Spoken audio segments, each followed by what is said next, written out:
তো hi hello ছোড়ো, হরে কৃষ্ণ বলো, সবাই বলো রাধে রাধে। তো বন্ধুরা কেমন আছো তোমরা? শরীর খুব ভালো আছে। আর কি হয়েছে জানো, আজকে সানডে ছিল, তো আমার প্রিয় মানুষ, আমার কাছের মানুষের আজ অফিস ছুটি ছিল, সেই জন্য আমাকে বললো একটা ভিডিও বানিয়ে দেবে, খাবারের ভিডিও। তো সকাল সকাল উঠেই ডাল পুরি খেতে চলে গেছে, আর পকোড়া নিয়েছে দুটো।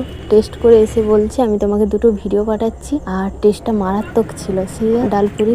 আর কালারটা দেখো, তোমরা দেখেই বুঝতে পারছো পুরিগুলো খুব নরম ছিল, আর ছোলার ডালটা খুব টেস্টি হয়েছে। তারপর ডালপুরি খেয়ে রুমে যাওয়ার জন্য বেরিয়ে গেল। তারপরে রাস্তায় দেখে আখের রস, তো কাকুকে বললো 2 গ্লাস আখের রস দাও। আখের রস খাওয়ার পর রুমে এসে আমাকে ভিডিও পাঠালো। আমার তো ভিডিওটা খুব ভালোই লেগেছে, আর তোমাদের কেমন লেগেছে অবশ্যই কমেন্টে জানিও। তাহলে নেক্সট পার্টে আরো ভিডিও আসবে। আমার কাছের মানুষ ভিডিও করছে, আমার অনেক আনন্দ হচ্ছে। ঠিক আছে, তোমরা অবশ্যই জানাবে যে তোমাদের কেমন লেগেছে। যদি ভিডিওটা ভালো লেগে থাকে অবশ্যই লাইক শেয়ার সাবস্ক্রাইব করে দিও, আমার প্রিয় মানুষের জন্য, আমার কাছের মানুষের জন্য। ঠিক আছে।